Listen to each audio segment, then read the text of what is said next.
L'intégration des jeunes antillais dans le foot professionnel.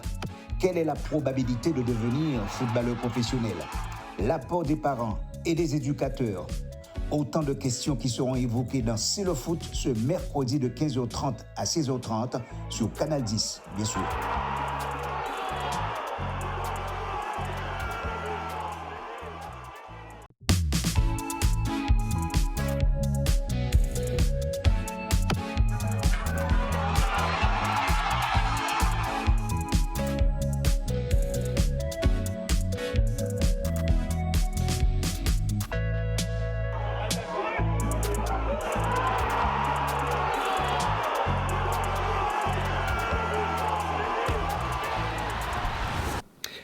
Bonsoir et merci pour votre fidélité, surtout votre témoignage chaque jour, puisque vous êtes de plus en plus nombreux.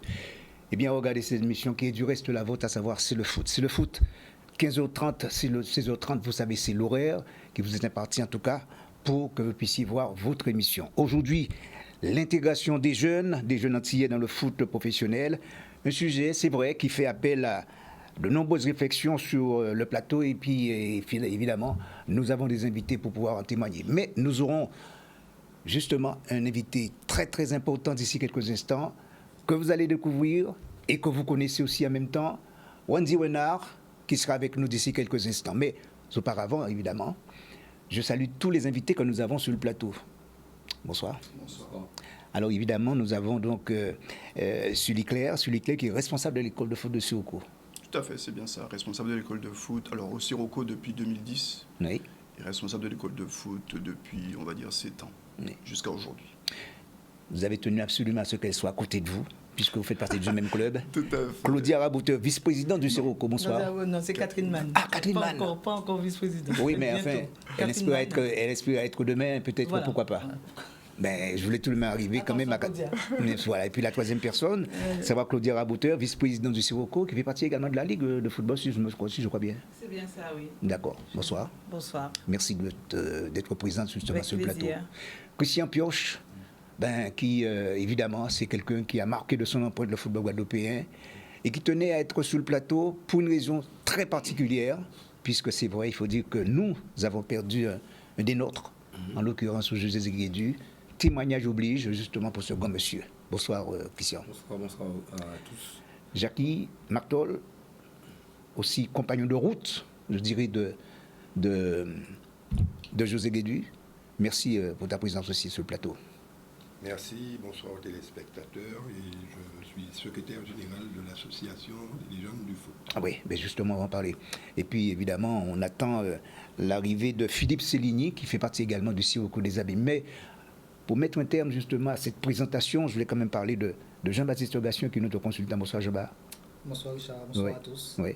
C'est un sujet, je crois, qui va sûrement t'intéresser, en tout cas, l'intégration des jeunes, puisque toi-même, tu t'occupes également des jeunes footballeurs, notamment avec l'équipe de l'ASM. Oui, c'est un sujet super intéressant. Il y a des choses à dire concernant d'ailleurs cette thématique. Alors, on va d'abord parler de ce monsieur, José Guédu, qui, c'est vrai, en début de semaine, nous a quittés.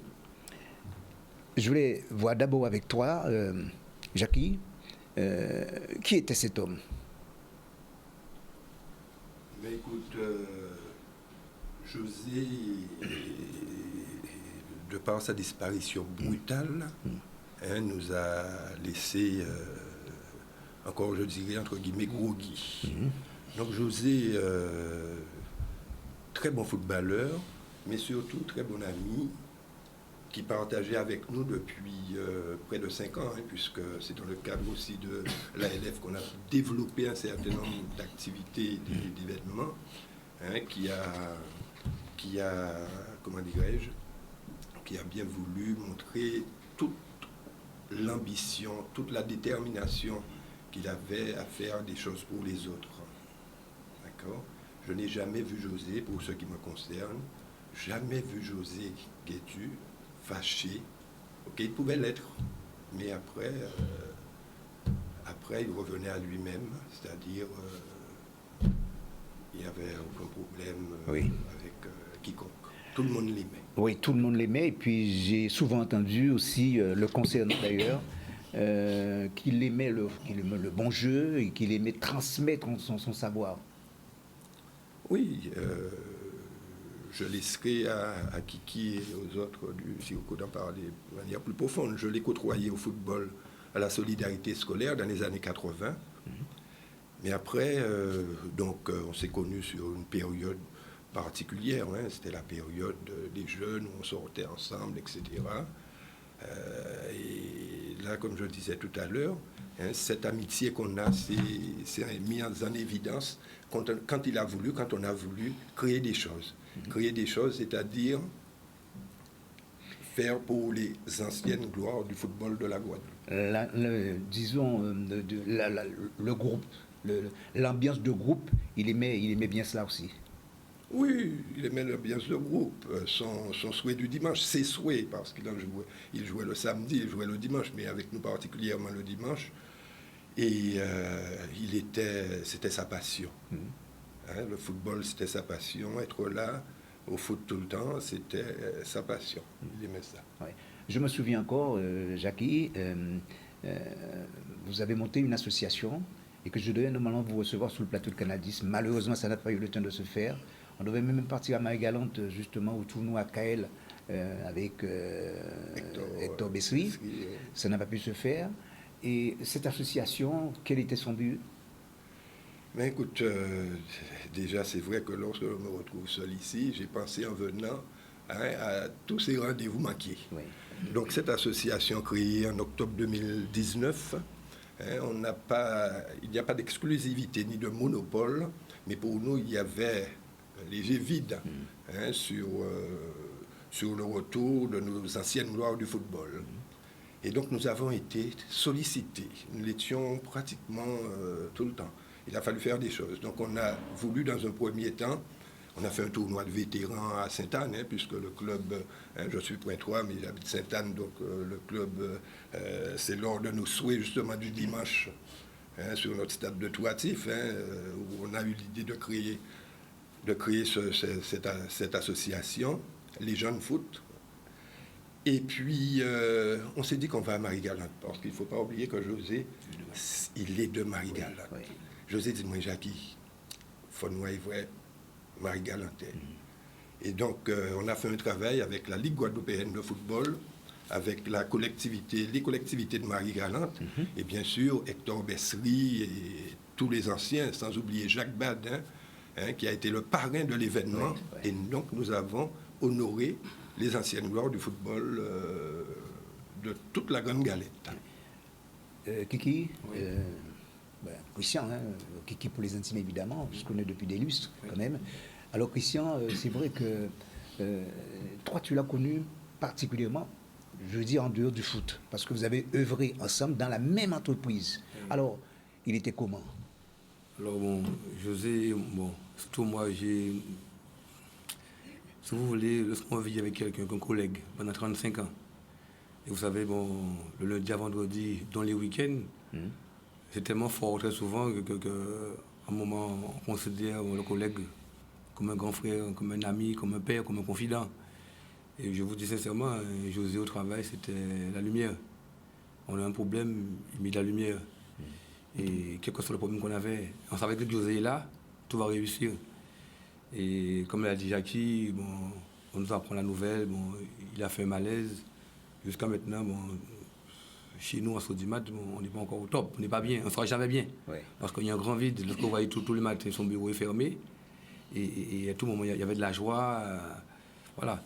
Et il n'y a pas à part le travail, j'ai connu José au foot. Oui, ben oui, au foot, c'est ça. Il a été adversaire, il a été coéquipier. Et jusqu'à maintenant, parce qu'on pense tout ce qu'on a fait en Guadeloupe, et tous les voyages et tournois qu'on a fait aussi en Europe, et en Espagne, en Italie, partout ensemble, on va laisser un grand vide. Mais José, c'était un grand monsieur. Oui, c'était un grand monsieur. Alors, pour éviter toute polémique, puisque j'ai souvent entendu dire qu'il a fait partie de la sélection, moi, je sais que j'ai eu l'occasion de discuter avec José. Il me semble qu'il m'avait dit qu'il n'avait jamais joué avec la sélection. Non, jamais. Voilà, jamais. Ça, il me l'a dit. Oui, jamais. C'est quand même quelqu'un... il a évolué avec notamment la SS. On va citer un petit peu les clubs, Christian. Il a fait la SS, il a fait JSA, il a fait Intrépide. Voilà. C'est les clubs où il a joué. Oui. Mais comme on dit, lui-même, il l'a toujours dit. Hein. Oui. Il n'a jamais été sélectionné. Mais ça ne fait pas dire que quelqu'un qui n'a pas été sélectionné n'est pas été un grand joueur. Voilà. Attention. C'est clair, c'est clair, c'est clair. Parce que je vous dis sincèrement, il a été un bon et très grand joueur. Oui, très bon joueur. Alors, Jackie, qu'est-ce qui va se passer là maintenant? Bon, évidemment, il sera exposé, je crois bien, à la SS, c'est ça? Ben, on a reçu le retour de la famille concernant son mardi. Ça a été confirmé par la famille. Donc mardi soir à la solidarité scolaire, je n'ai pas tous les éléments qui me permettraient de développer là-dessus. Et le lendemain, comment dirais-je, la mise en terre, l'enterrement à Pointe-à-Pitre. Et des informations, des nouvelles, et là peut-être que je pourrais poser la question à la représentante de la Ligue, même si elle n'est pas là cet après-midi pour cela, puisqu'elle est là pour parler du Sirocco. Au niveau de la Ligue, qu'est-ce qu'il y a de prévu pour José? Alors, justement, nous avons prévu de faire un grand hommage à José. De quel ordre? Alors, justement, on attendait un peu le retour de la famille. On doit statuer dessus. On a une réunion ce soir. Ce soir. On est mercredi? Non, demain soir pour pouvoir parler de tout ça. Mais c'est prévu au niveau de la Ligue. J'aimerais quand même saluer, avoir une pensée pour son épouse, puisque José, c'est un parent à mon époux ici. Et surtout aussi à Thomas, qui joue au Sirocco, son fils. Oui. Le fils de Thomas. Le fils de José, qui s'appelle Thomas Guédu, qui est ancien semi-professionnel, qui était en sélection aussi, et qui est aujourd'hui avec nous au Sirocco. Donc j'aimerais avoir une forte pensée pour lui et toute sa famille. Mais oui, parce que Thomas, il faut dire, Thomas a quitté la SS, parce qu'il était avec la SS, pour justement prêter main forte au Sirocco. D'accord. Voilà. Un petit mot. Alors moi, en fait, je vous avoue que je ne l'ai pas connu. Et en fait, c'est sur les réseaux que j'avoue, avec tous les messages que j'ai vus, tous les hommages, que je me suis dit quand même c'est quelqu'un d'assez important, dans le football guadeloupéen. Et bon, je le connaissais pas du tout. Donc, je ne peux pas plus m'avancer dessus sur certaines choses, quoi. En tout cas, d'après ce que j'entends là aujourd'hui et d'après ce que j'ai vu sur les réseaux, c'est que c'est une personne qui a fait du bien partout où il passait. Donc, voilà. Oui. En tout cas, encore un petit mot, Jackie, concernant José. On a parlé déjà de sa personnalité, on a parlé aussi de l'homme, du père qu'il était. Et, d'ailleurs, d'après les informations que nous avons jusqu'à présent, eh bien, il était très apprécié par ses enfants. Je n'ai pas tous ces éléments, mais je sais que José, c'était la famille. José, c'était avant tout la famille. Je connais bien Thomas. Il aimait être avec ses petits, qui a fait ses photos à Egavoyer, qui gagnent bien. Donc, c'était beaucoup la famille, les amis, mais beaucoup la famille. Et c'est vrai que de ce côté, il a développé, il avait quelque chose d'inné, de ce côté, de simple d'inné. Et puis, il voulait faire plaisir à tout le monde, José. Oui. C'était ça aussi, le fort de cet homme. Il faut qu'on trouve une solution. Jacques, il faut nous trouver une solution. Kiki, il faut nous trouver une solution. Il veut toujours aider l'autre. Jean-Baptiste, un mot concernant José, justement. C'est vrai que j'ai entendu parler de lui. Voilà, et puis je lui ai côtoyé ces dernières années. On a le cadre de jouer ensemble dans des tournois, les tournois de la sécurité qui se passaient au Stade des Abîmes. C'était passionné d'ailleurs de ce genre de compétition. Voilà, donc on a passé d'excellents moments. Il y a toujours une blague. Et en fait, c'était l'animation en fait. Quand je jouais là, c'était convivial, c'était joyeux. Donc c'est vrai, quand j'ai entendu ça, j'étais un petit peu peiné, mais bon, c'est triste en fait. Ouais. C'est une grosse perte pour tous ceux qui le connaissent en fait. Bien sûr, bien sûr. Alors nous savons de toute façon qu'il sera emporté en terre. Quel jour encore? Mercredi. D'accord. Et bien sur le plateau, nous adressons nos condoléances les plus attristées à toute sa famille et puis surtout aussi ses amis, ceux qui l'ont connu, ceux qui l'ont toujours apprécié. D'ailleurs, ça m'étonnerait qu'il ait des amis, qu'il ait des ennemis, parce que c'est quand même quelqu'un, il était là pour, disons, donner de l'ambiance, donner de l'amour en quelque sorte. On dirait tout d'abord à sa femme, ses enfants, Oui. d'accord, petits-enfants, parce que José, comme l'a dit Jackie, c'était très humain, très proche de sa famille. Et je me rappelle il n'y a pas longtemps, avant la Noël, on était ensemble encore, Oui. et qu'il me disait qu'il allait recevoir toute sa famille. Alors vous savez, c'est eux qui souffrent, nous on souffre, je pense qu'ils souffrent davantage. Et ce sera une grosse perte, c'est déjà une grosse perte pour nous, d'accord, que le monde du football et que chez nous aussi à Sodimat. Voilà. Je rejoins effectivement Oui. ce que vous dites, puisque le 23 décembre, justement, j'avais une petite réunion avec son épouse, puisque je suis directrice adjointe de cabinet à Cap Excellence. Donc, son épouse étant directrice du CREPS, on avait fait une petite réunion pour un partenariat avec le CREPS. Et comme je lui demandais des nouvelles de José, et comme elle disait comment son mari était un homme formidable, comme elle avait de la chance, puisque son mari l'épaulait, tout ce qu'elle fait, c'est quand même parce qu'elle a un mari formidable, etc. Donc j'ai vraiment une pensée pour elle aujourd'hui. Et je pense que, c'est pas que je pense, c'est très, très, très difficile aujourd'hui ce qu'elle vit. Surtout que je crois que quand ça s'est passé, elle était sur les lieux, elle était là, ça s'est passé au Krebs. Donc c'est quelque chose qu'elle a vécu, qu'elle vit, je pense, de façon très, très, très difficile. Et même pour ceux qui n'ont pas connu, Oui. moi je ne l'ai pas connu, hein, mais je pense que ce serait bien au Sirocco, un club, qu'on fasse un petit après-midi pour que les enfants puissent le connaître, qu'on puisse parler de lui. Voilà. Parce que, Voilà, l'école, parce que le club de foot, aussi, notre objectif, c'est de parler de l'histoire du foot et des personnalités qui ont marqué cette discipline. Donc, les petits-enfants, Voilà. on va transmettre ça aux petits-enfants. Très bien. Eh bien, nous allons rentrer dans le vif du sujet en dehors d'ailleurs de ce moment de condoléances. Le sujet qui nous intéresse au premier chef, eh bien, c'est tout simplement l'intégration des jeunes Antillais dans le football professionnel. Un sujet qui, c'est vrai, qui fait appel, je l'ai dit tout à l'heure, à de nombreuses réflexions. Et vous, Julie Claire, vous avez un rôle très important au sein de votre école. D'abord, c'est quoi votre école de foot? Alors, nous, c'est notre école de foot du Sirocco. Alors, une école de foot qui compte aujourd'hui, on va dire, entre 120 et 130 enfants. Voilà, des baby-foot, parce qu'on a créé une section baby-foot depuis 2013 et voilà, jusqu'au U13, quoi. Voilà. Donc, nous, on fait notre rôle avant tout, comme je vous l'ai expliqué, comme on a eu l'occasion d'en parler.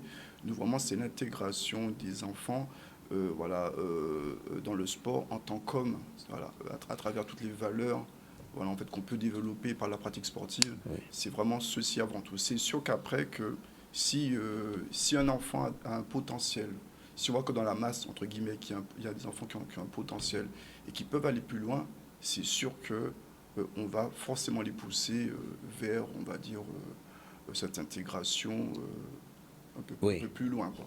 Donc la base pour vous, c'est d'abord, dans un premier temps, la formation morale, si je crois bien, de ces gamins. Tout à fait. Ah oui, mais et cela en passant évidemment par l'éducation, tout à pour fait, arriver tout simplement à la pratique sportive. Tout à fait. C'est-à-dire, nous, alors, je ne me rappelle pas précisément en quelle année, il me semble qu'il y a 2 ans, 3 ans, nous avons reçu, en fait, nous avons participé au challenge U11. Voilà, c'est un challenge, en fait, national, challenge académique avant tout, et nous avons fini, en fait, première équipe académique, déjà, même Outre-mer, si je ne me trompe pas, Outre-mer, voilà. Puis après, on a participé au challenge national qui se déroulait à Clairefontaine. Et on a fini 4e national. On verra des images d'ici quelques instants. Mais nous allons prendre la direction de l'Hexagone. L'Hexagone, pourquoi? Parce que nous avons en direct avec nous Wendy Renard. Wendy Renard qui n'est plus à présenter. C'est une grande figure dans le foot français, d'une manière générale. Eh bien, il faut dire qu'elle est rentrée avec l'Olympique lyonnais, c'était en 2006. Et puis ensuite, ça a été pour elle la session. Elle s'est trouvée dans l'équipe de France en 2007. Plus de 153 sélections dans cette équipe de France. Wendy, bonsoir. Bonsoir. Ravi que tu sois en direct avec nous dans cette émission pour une raison bien simple. Parce que toi, tu viens de la Martinique et c'est où tu as fait tes premières armes en tant que footballeuse. Aujourd'hui, c'est vrai, tu es considérée comme étant, je dirais, la meilleure défenseuse, l'une des meilleures défenseuses du monde. Je ne parle pas uniquement en France, c'est une des meilleures défenseuses du monde, avec autant, comme je l'ai dit tout à l'heure, autant de sélections à ton actif. Alors, c'est vrai que pour cette thématique qui nous intéresse aujourd'hui, à savoir l'intégration des jeunes dans le foot professionnel, d'abord, toi, qu'est-ce que ça t'inspire, toi qui es parti de ta Martinique, de ta petite Martinique, pour être ce que tu es aujourd'hui? Qu'est-ce que tu as envie de nous dire, juste pour éclairer nos amis téléspectateurs qui regardent cette émission? Non, après déjà, une première chose, c'est que franchir le pas, c'est-à-dire quitter notre île pour partir dans l'Hexagone, je pense qu'il faut tomber sur les bonnes personnes. Oui. Pour ma part, j'ai eu cette chance avec le CTR, le conseil technique de la Martinique, de Saint-Germain, Oui. qui m'a trouvé lycée à Clairefontaine. Oui. C'est vrai que par rapport à l'époque, aujourd'hui, il y a un peu plus de suivi qui est fait au niveau de nos jeunes dans les îles. Parce qu'avant, il n'y avait pas beaucoup de recruteurs qui venaient observer les gamins ou les gamines. Donc aujourd'hui, ça se fait un petit peu plus. Donc j'ai eu cette chance avec le CPR et quand je suis arrivé ici, encore une fois, j'ai eu la chance de tomber sur mon conseiller toujours actuel, Fred Abiche, et Johan Arstock, il était déjà gardien lui à l'OL à l'époque. Pour moi, déjà il faut savoir une chose, c'est que quand on quitte comme ça notre île, pour partir dans l'Hexagone, c'est que les gens même du pays ont déjà confiance dans notre potentiel.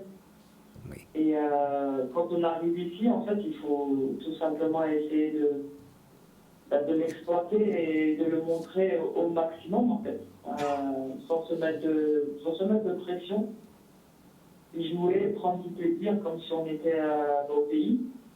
Et puis après, écouter, travailler, observer, se remettre en question. Mais je pense que l'encadrement est très, très, très, très, très important. Et après, ne pas mettre de pression non plus sur les gamins ou les gamines. C'est vrai que quand on part, moi je suis parti à 16 ans. 16 ans, j'étais un enfant, j'étais ado. Donc voilà, ma mère a pas pu partir avec moi, je suis partie toute seule. Mais après, il faut tomber sur les bonnes personnes pour nous guider, nous accompagner, nous structurer et continuer aussi notre éducation, parce qu'à 16 ans, on va passer une éducation. Oui. Alors, on dit justement, tu parlais de Fred, que je salue, hein, puisque certainement qui regarde en ce moment l'émission, c'est quelqu'un en qui tu as énormément de confiance. Et tu viens de dire quelque chose de super intéressant, il faut tomber sur la bonne personne. Alors, ça veut dire que quand tu arrives comme ça, il ne faudrait pas tomber sur n'importe quel agent, quoi. Oui, après, c'est difficile aujourd'hui dans ce milieu, parce qu'il faut faire confiance vite. Mais pour moi, la confiance se construit au fur et à mesure des années et au fur et à mesure des mois où on se côtoie. Donc voilà, ça vient avec le travail, la persévérance, encore une fois, la remise en question. Et après, ouais, la confiance, elle vient comme ça, c'est partout pareil. Donc, que ce soit dans une entreprise, que ce soit dans une relation personnelle ou professionnelle. Oui. C'est en côtoyant les gens au quotidien qu'on arrive à se livrer, qu'on arrive à se faire confiance. Et c'est pareil pour un joueur qui sort des dom-toms, qui a besoin de retrouver de la chaleur, qui est loin de sa famille. Donc ouais, je dirais ça, ouais, c'est important de bien choisir. Alors, c'est quoi le conseil que tu peux prodiguer justement à un jeune, voire même aussi les parents qui sont issus de chez nous, qui sont issus des Antilles, que ce soit du côté de la Martinique ou de la Guyane ou en Guadeloupe, par exemple? Quand tu as comme ça ton enfant, déjà, qu'est-ce qu'il faut leur prodiguer comme conseil, sans qu'il y ait, par exemple, l'envie de franchir des étapes trop vite? De ne pas faire cette erreur-là. Je pense qu'au tout début, quand on quitte, on a 16 ans, ok, on met beaucoup En fait, il y a un gros potentiel, donc on voit l'avenir entre guillemets en grand. Moi, j'ai pour habitude de dire de laisser les gamins ou la gamine s'exprimer en fait. Si le gamin, la gamine a de la qualité, ça viendra naturellement. Ça ne sert à rien, ni que ce soit parents, même les agents autour qui vont dire ah oui, mais le club il ne fait pas jouer ton gamin, il faut le faire partir. Un tel me donne plus d'argent. Le travail, j'ai jamais vu d'argent ramener du travail. J'ai toujours vu le travail ramener de l'argent. Donc, moi, mon seul conseil, c'est de travailler. Et si à la qualité, on arrive à réussir, tout simplement. Oui. Maintenant, chaque personne a son niveau. Maintenant, il faut mettre de la rigueur, du travail, du sérieux. Et je dis souvent, moi, c'est une phrase que je me répète souvent, et même encore aujourd'hui. J'ai pas fait tout 7 km pour abandonner, donc voilà, quand je suis là, je me mets une discipline personnelle. J'ai quitté mon île pour un objectif bien précis, c'est-à-dire réussir. Pour réussir, il faut se donner les moyens de parvenir. On va pas venir parce que l'argent va te mettre dans un club où il a des disciplines à droite à gauche. Oui, on va peut-être gagner 1 mois, 2 mois ou 1 an, mais on va peut-être perdre 10 ans après et on va regretter. Donc, soyez patient et peu importe l'âge du gamin, si le gamin il est dans un club qui est bien structuré ou la gamine est dans un club qui est bien structuré, laissez le gamin, la gamine s'exprimer, travailler et le talent fera le nécessaire. Oui, c'est vrai ce que tu dis, Wendy. D'ailleurs, je partage totalement ton point de vue. Mais est-ce qu'il y a un âge, selon toi, un âge, disons, souhaité pour pouvoir quitter son île, son département? Je pense entre 14 et 16, je pense que c'est bien. 14-16. 17 Oui. ans, grand max, je pense que c'est bien. Ouais. Mais il y a une chose, excuse-moi de... En fait, moi j'ai eu la chance, je suis tombé sur des éducateurs au pays qui m'ont formé, qui m'ont aussi inculqué des valeurs, parce que, mine de rien, en Martinique, j'étais souvent avec les gars en train de jouer, j'étais souvent allé faire des matchs, donc on vit quelque chose de vraiment d'extraordinaire entre nous, et on est une bande de potes. Et on est jeunes, donc on est aussi insouciants, donc les adultes qui sont là aussi pour continuer notre éducation, entre guillemets, si je peux dire, même si le rôle des parents, voilà, on n'oublie pas. Mais pour moi, ouais, quand on franchit après l'hexagone, on finit aussi l'éducation sportive, on va dire, dans un club qui est professionnel, donc, et on s'acclimate vite avec les jeunes qui sont là, pour pouvoir franchir après ce pas, on va dire, au niveau professionnel. Alors Wendy, c'est très intéressant ce que tu es en train de nous narrer en quelque sorte. Je te demande de rester avec nous. Nous avons des impératifs comme partout ailleurs. C'est la pause publicitaire et puis on se retrouve tout de suite après. À tout de suite, Wendy. À tout de suite. Retour en plateau avec les invités. C'est vrai que nous sommes en direct avec Wendy Renard, mais saluons d'abord l'arrivée de Philippe Céligny qui fait partie du Sirocco des Abîmes. Bonsoir Philippe. Oui, bonsoir. Bonsoir. Oui, je suis éducateur UCCC U9, U10. Oui.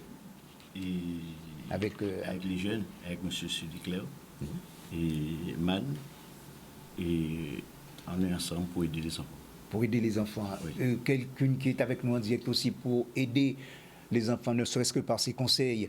Wendy Wena qui est avec nous. Alors Wendy, c'est vrai que de choses intéressantes que tu viens de nous narrer tout à l'heure. Alors, donc, tu disais, l'idéal pour pouvoir quitter son île, c'est dès l'âge de 14 ou voire même 16 ans. On est d'accord? Oui, pour moi, c'est entre 14 et 16 ans. Parce que, comme je disais, on finit un peu la formation... Enfin, après formation, on commence au pays et on termine la formation ici quand on arrive dans les clubs dans l'Hexagone. Donc, ouais, pour moi, l'idéal, ce serait ça. Après, on ne sait jamais. Des fois, il y a des talents qui se dévoilent un peu plus tard. On voit même ici, N'Golo Kanté, là, oui. il a explosé sur le tard. Donc, il n'y a pas de vérité. En tout cas, il n'y a pas de date ni d'âge fixe. Mais une chose est sûre, c'est que ouais, pour moi, entre 14 et 16, 17 ans, de ce que je vois et mon expérience aujourd'hui, c'est l'idéal. D'accord. De par ton expérience là encore, Wendy, c'est vrai que tu vois ceux qui ont connu des échecs, des jeunes de chez nous, qui viennent, quand ils débarquent comme ça, ils débarquent là-bas, et ben, c'est l'échec. Quelle analyse cela t'inspire? Bah, déjà, c'est un peu frustrant et rageant parce que quand je vois tous les jeunes qui partent et des fois qu'au bout de 2 ans, même pas 3 ans, décident de revenir au pays, et qu'à un moment donné, soit malheureusement ils ne sont pas tombés sur les bonnes personnes, Oui. soit eux ils n'ont pas été sérieux tout simplement. Et ça c'est dommage parce que le potentiel y est, mais des fois il n'y a pas tous les ingrédients à l'instant T et ils le regrettent souvent après. Donc, parce qu'on a peut-être le mal du pays, le froid. Après, oui, c'est pas facile, je ne vous cache pas. Quand on part comme ça, seul, la plupart des jeunes. Mais ça forme son caractère. Et comme je dis, dans la vie, il faut savoir ce qu'on veut. C'est pas tous les jours, je me le dis aussi, c'est pas tous les jours que papa et maman sont là pour nous bichonner. Donc, plus on peut prendre sa vie en main, entre guillemets, mieux ça vaut. Mais je pense que quand on a une passion comme le foot et qu'on peut aujourd'hui vivre, je pense c'est le meilleur des métiers du monde. Hein. Tu le sais très bien, chez nous, il y a un problème d'infrastructure. Est-ce que, selon toi, c'est un élément important, un élément qui... l'absence de ces infrastructures, est-ce que tu crois que c'est un élément qui nous oriente vers l'échec, parfois? Je ne sais pas bien qu'il nous oriente vers l'échec, parce que malgré ce manque d'infrastructures, on a quand même réussi à sortir des pépites. Oui. Donc, je n'ai pas envie de mettre ça dessus. Bien évidemment, c'est sûr qu'on doit avancer sur ce genre de choses, parce que au pays, on a tout. Moi, je me rends compte de la chance que j'ai quand je descends dans le pays, de me dire qu'on a tout pour pouvoir se les faire mal. Et quand je dis faire mal, mettre une rigueur, mettre une discipline, on a le sable, on a des cotes, on peut travailler beaucoup de choses avec les gamins, les développer pour qu'ils puissent devenir des monstres, entre guillemets, dans le bon sens du terme. Et techniquement, même si on n'a pas tout ce qu'il faut, mais je pense qu'avec ce qu'on a, on l'a déjà démontré et on peut encore le démontrer, mais c'est juste, encore une fois, le sérieux, c'est juste la rigueur et la discipline. C'est pas parce qu'on a un match de haut niveau, allez, pendant 1 mois, on va s'entraîner à fond et puis le reste, je m'en fous. Et pour moi, c'est ça en fait, c'est la rigueur qu'on doit s'impliquer tout le temps, parce qu'on a un objectif en tête qui est de réussir. Et ça disons que c'est l'une des qualités que tu inculques justement à tes camarades, peut-être camarades de club ou peut-être aussi des compatriotes qui évoluent dans les autres clubs? Oui, après j'essaye. Après, des fois, on n'a pas besoin de parler, juste le fait de pouvoir le faire au quotidien, de se côtoyer, on se donne la force. Je pense que si, en tant que capitaine, je suis quelqu'un qui est là, qui ne va pas faire de prévention, qui n'est pas sérieux, je pense qu'il y a très longtemps que je ne le serai plus, ou bien je ne serai plus à ce niveau-là. Mais comme je l'ai dit tout à l'heure, je sais d'où je sors, je sais les efforts que j'ai dû faire pour en arriver là. Et j'ai pas fait de 5 km pour ne pas réussir en fait. Oui. Et il y a des moments où ça peut être facile, mais c'est la vie, c'est comme ça qu'on avance, il n'y a rien qui est facile. Il faut aller chercher justement ce qu'on aime et l'équipe. Donc voilà, j'essaie d'être très dur envers moi-même, et si on est très dur envers soi-même et qu'on est exemplaire, on peut l'être avec les autres. Alors, il y a beaucoup de filles, il y a beaucoup d'équipes féminines, justement, chez nous, aux Antilles. Quel conseil que tu aimerais quand même leur donner pour qu'elles puissent s'adonner à la pratique de leur sport? Le conseil, c'est encore une fois du plaisir, du travail, de la rigueur, de la discipline. Avant tout, on a toutes et tous commencé ce sport parce que ça nous procure quelque chose qui est fort, c'est quelque chose qui est intérieur, c'est difficile à le décrire, mais quand on va faire un match ou même quand on va faire des souhaits entre potes, ben voilà, ça nous procure quelque chose, on est là, on partage, et à la base, tout le monde a commencé comme ça en fait. Oui. Donc on sait pourquoi, qu'est-ce qui nous lie avec ce sport. Maintenant, quand on voit qu'on grandit et qu'on voit qu'on a de la qualité, on a un potentiel, il y a des coachs qui commencent à dire oui, c'est vrai, effectivement, tu as quelque chose, il faut continuer à travailler, tu as des axes de progression et d'amélioration. Et qu'on se dit individuellement, je veux réussir, à partir du moment où je veux réussir, on ne peut pas vouloir réussir, et surtout quand on est sportif de haut niveau, devenir sportif de haut niveau. Oui. On ne peut pas vouloir réussir et garder la même vie qu'on avait avant, en fait. Oui, d'accord. Il y a beaucoup de choses qu'il faut prendre conscience. Notre corps, le corps, c'est notre outil de travail, donc voilà, il y a beaucoup de choses à changer, mais ça, c'est pour ça que j'ai dit entre 14 et 17, c'est intéressant, parce que quand on arrive ici, il faut comprendre aussi au centre de formation que voilà, la diététion, le sommeil, il y a plein de choses qui rentrent en compte. Donc mon conseil, c'est déjà de prendre du plaisir, de ne pas se prendre la tête à dire oui, si je ne réussis pas là, c'est pas bon. Non, il faut continuer à travailler individuellement. Et puis, comme j'ai dit, le talent, tôt ou tard, s'il y a du talent, il y a du travail, il y a du sérieux, tôt ou tard, ça va payer. Alors sur le plateau, justement, il y a des éducateurs qui vont certainement te poser une petite question. Alors, Jean-Bart, vas-y. Bonsoir, Wendy. Bonsoir. Oui, je veux savoir, au sein de ton club, s'il y a un centre de formation pour les jeunes féminines. Combien? J'entends plus doucement, pardon. Je veux savoir si au sein de ton club, il y a un centre de formation, notamment pour les féminines. Ah oui. Oui, on a. Et on a été, je pense, le premier club à avoir ce centre le centre de formation mixte. Donc les gamines, elles commencent au club, elles commencent à 7 ans, 6-7 ans, il y a des plus petites, mais elles sont tellement mignonnes, elles n'arrivent même pas à porter le sac, mais c'est trop mignon. Il y a des plus petites, mais vraiment, ça commence, je vais dire, 6-8 ans pour les enfants, pour les gamines. Ah d'accord, merci. Oui, eh bien écoute, Wendy, on arrive quasiment au terme de cette émission. Bon, encore, il reste quelques minutes, mais je vais peut-être te libérer parce que demain tu as un match très important, si je crois bien. Non, en ce moment je suis blessé, donc... Ah ben oui, oui.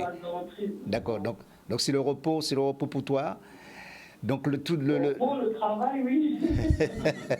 Maintenant, le repos actuellement, oui. Oui. Le travail, parce qu'il faut retrouver la forme. Oui. Oh là. Ça, il faut travailler, quoi. Ah ben, donc c'est le travail tout le temps. Alors une question justement pour une représentante de la Ligue qui est en plateau avec nous, Madame, peut-être que tu la connais, Madame Claudia Rabouteur. Bonsoir Wendy. Alors la question qu'on souhaite poser, c'est est-ce qu'un jour on aura l'occasion de te voir chez nous, venir voir nos filles évoluer, puisque nous avons des... Je ne sais pas si vous avez vu le challenge CFU, c'était en avril dernier, où on a eu Martinique-Guadeloupe en finale. C'était à Antigua. Antigua, oui. Voilà. Donc, tout ça pour vous dire qu'en fait, nous avons quand même des filles qui souhaiteraient quand même voir Wendy Renard, venir les voir, évoluer. Et c'est ça. Ça aurait été bien, surtout nous, chez nous au Sirocco, parce que nous avons des filles quand même en sélection. Et pas suffisamment. Et ça pourrait avoir une physiquement, ça pourrait peut-être... Oui, c'est-à-dire que pour aller plus loin dans ce qu'elle dit, c'est-à-dire que je vous ai entendu là, et franchement, vos propos sont magnifiques. Quoi. Franchement, quand j'entends vos propos sur la rigueur, sur comment se tenir en tant que footballeur, franchement, vos propos, en fait, ils sont super importants pour les jeunes qu'on a ici, quoi. Mais le haut niveau demande ça, en fait. Ah, c'est ça. Oui. Et ça, plus ça va avancer, il faut que les jeunes comprennent que plus le foot il est en train d'évoluer, de s'améliorer, de changer, l'intensité monte à tous les niveaux. Et le foot, c'est ça, c'est tout le temps se remettre en question, tout le temps continuer à travailler. On ne peut pas rester sur ses acquis en fait. C'est pas parce qu'on a du talent, le talent aujourd'hui, ça ne suffit plus. Oui, on a du talent, donc techniquement, oui, on va dominer peut-être les autres, on va voir avant les autres, on va peut-être anticiper certaines choses. Mais derrière tout ça, il y a un côté physique, il y a un côté récupération mentale à avoir, il y a un côté hygiène à avoir. Parce que ça ne suffit plus. Donc c'est pour ça que j'insiste beaucoup, parce que le haut niveau, c'est de la rigueur, c'est le travail, c'est la remise en question tout le temps. Alors la question justement de Madame Rabouteur tout à l'heure, qui disait est-ce qu'on peut espérer te voir un jour dans nos murs, ne serait-ce que pour... Parce que, ah oui, parce que tu sais... Ah oui, oui, parce que tu sais que... Il y a le plein qui fait du bon boulot. Oui. Grand frère, donc ouais, il n'y a pas de souci. J'ai déjà fait de la Guadeloupe, mais maintenant, tout est une question de temps et de timing. C'est vrai, c'est vrai, c'est vrai. Qu'il y a de l'organisation et qu'il y a du dialogue avec mon conseiller et les représentants, il n'y a aucun problème. D'accord. Non. Est-ce que vous avez prévu de mettre quelque chose en place justement pour les filles en Martinique? Voilà, pour les filles prometteuses, par exemple. Oui, il y a des projets qui sont en cours. D'accord. Mais maintenant, il faut que tout le monde ait envie de ce projet, que ce projet prenne forme, tout simplement. Mais moi, personnellement, oui, j'ai toujours dit que j'aimerais rendre au football ce que le football m'a apporté, tout simplement, et commençant par tout le bien. Parce que aujourd'hui, j'ai beaucoup d'expérience et je vois ce qui se fait au quotidien. Et j'ai toujours dit qu'on a beaucoup de talent au pays. Mais par moments, voilà, on ne s'écoute pas assez. Et je pense qu'il y a des choses à faire pour les gamins. Parce qu'aujourd'hui, c'est eux l'avenir, c'est pas nous. Wendy. Il y a beaucoup de choses à faire pour les gamins et pour les aider, pour les accompagner, leur faire comprendre. Même en Martinique, mettre la rigueur qu'il faut, ou en Guadeloupe, peu importe, dans les dom-toms, leur mettre cette intensité, cette rigueur, pour quand ils franchissent le pas de l'hexagone, qu'il n'y ait pas entre guillemets de différence, même s'il y a le froid, mais le froid, ça c'est un côté mental, c'est rien. Oui, Wendy, alors en 2023, en tout cas l'année dernière, une élimination en quart de finale, justement, de l'équipe de France face à l'Australie, je crois bien. C'est ça. C'est vrai que ça laisse des traces, hein, quand même, pour toi, en tant que capitaine. Et alors, la question, justement, tu as 33 ans cette année, on peut espérer voir Wendy encore quelques années, pourquoi pas, parce que tu es quand même jeune, c'est vrai, avec après, ce que tu développes sur le terrain. L'avenir nous le dira, mais moi, personnellement, j'ai encore envie de jouer. Après, oui, c'est sûr que au vu de tout ce que j'ai pu faire en club, forcément j'ai envie de continuer, ça fait sur mon club, mais j'ai envie surtout de remporter un titre avec mon pays. Oui. Après, la Coupe du Monde, malheureusement, on a été éliminé au tir au but. Oui. Au vu du match, je pense qu'on devait mieux faire et on se devait de passer. Maintenant, c'est comme ça, c'est un groupe qui a du talent. Il y a des choses qui ont été faites quelques mois après la Coupe du Monde, du changement. Donc, ça ne se fait pas du jour au lendemain, mais en tout cas, sur très peu de temps, tout ce qu'on a démontré, je pense qu'en tout cas, il y a un bel avenir avec cette équipe et j'ai confiance pour déjà les semaines qui vont arriver et les mois aussi qui vont arriver. Donc, il faut juste continuer à travailler, ne pas se prendre pour ce qu'on n'est pas, parce qu'on a notre palmarès des vierges. Mais on a du talent, on a de la qualité, et comme tu dis, ça ne suffit pas, donc il faut travailler et être efficace tout simplement. Merci Wendy. Alors, franchement, merci pour toutes ces informations ô combien appréciées, oui, appréciées par tous ceux qui regardent cette émission. Dieu seul sait qu'ils sont nombreux, les téléspectateurs qui regardent cette émission. Merci encore. On aura l'occasion de faire un autre plateau, Wendy, très prochainement. Oui, avec plaisir, il n'y a pas de problème. Merci encore. Et bon courage surtout pour Ça toi. marche. Allez, bonne Merci. soirée à tout le monde. Merci Au encore. revoir. Merci. Au revoir. Ben franchement, pour revenir un petit peu justement à ton job, comme on dit, avec le Sirocco, parce que toi, tu as du boulot avec ces petits gamins qui sont arrivés là, qui sont sur le plateau, qui sont juste derrière, avec l'école de foot. Donc, tu vois le chemin qu'il y a à parcourir justement pour être demain professionnel. Toi, en tant qu'éducateur, quel est ton sentiment, quelle est ton analyse? C'est-à-dire, en fait, par rapport à ce que je viens d'entendre de Wendy Renard, comme j'expliquais tout à l'heure, en fait, ces propos en fait, sont super importants lorsqu'elle parle d'accompagnement. Elle parle également de valeurs, voilà, en fait, elle parle également de rigueur, de discipline.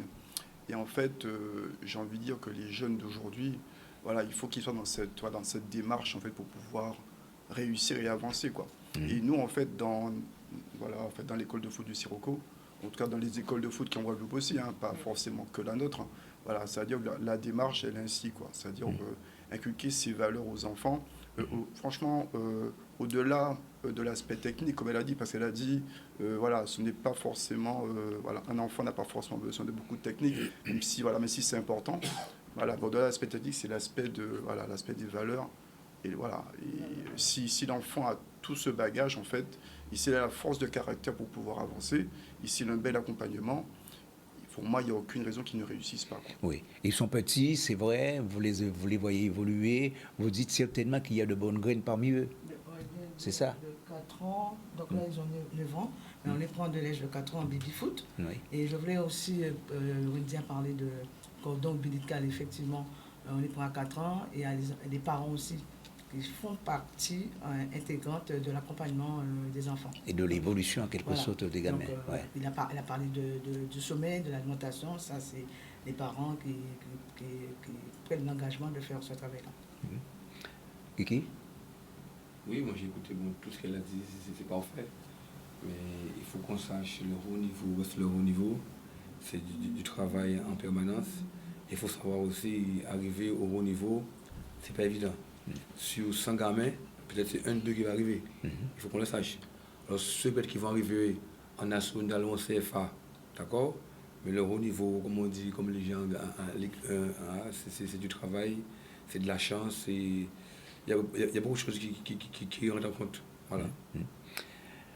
Eh bien, merci en tout cas pour votre présence tous sur le plateau. De même, vous aussi, chers amis téléspectateurs. Le mot de la fin très rapidement. Je commence avec toi, Sully. Non, mais je remercie à vous d'avoir invité le Sirocco, de m'avoir invité pour parler un peu du fonctionnement de l'école de foot. Et merci, c'est juste ça. Madame Mann. Merci. Et j'invite les parents à continuer à nous accompagner et à inscrire leurs enfants dans cette école de vie, qui est l'école de foot. Voilà, Claudia Rabouteur. Longue vie à notre école de foot, et bien entendu, et aux autres clubs, je pense que c'est très important. D'ailleurs, je pense que s'il n'y a pas une école de foot, il n'y a pas de seniors. Donc j'aime à le dire, j'aime même à le dire à mon CA. Bref. On est d'accord. Donc voilà, je vais me taire là-dessus. Kiki. Eh bien, je dis encore une fois, mes condoléances à la famille, Jésus. Et parce que je sais personnellement, la famille souffre, nous aussi, de notre côté, on souffre aussi, et qu'on soit fort pour le moment. Jackie? Oui, donc, pour dire que l'œuvre qu'on a commencé avec Joe, parce qu'on est bien appelé Joe, va se poursuivre, parce qu'on ne peut pas... En mémoire de lui. En mémoire de lui. Très bien. Sidi? Oui, je tiens à remercier qui vous avez invité sur le plateau. Et je tiens à remercier M. Sully Claire. C'est grâce à lui que je suis au Sirocco. Parce qu'avant, j'étais parent. Oui. J'ai amené mes enfants entrant au Sirocco à 7 ans. Et ils ont 15 ans, ça fait 8 ans que je suis au Sirocco. Jean-Baptiste? C'est la persévérance au Sirocco et de continuer à faire le travail. Ça, c'est important pour notre jeunesse. Et il faut ça, et ce sont des jeunes de demain pour tout ce que je leur souhaite en fait. Parfait. Et puis les gamins qui sont derrière, vous voulez peut-être dire quelque chose très rapidement? Allez, très rapidement. Vous aimez le foot, n'est-ce pas? Oui. D'accord. Alors, continuez, vous avez tout entendu, continuez à pratiquer ce sport qui est très intéressant, n'est-ce pas? Voilà, merci à vous tous d'avoir participé justement dans cette émission. Merci aussi à vous, chers amis téléspectateurs. Et bien, mercredi prochain, une nouvelle thématique que vous aurez le soin justement de voir sur l'antenne de Canal 10. À très bientôt. Bonsoir.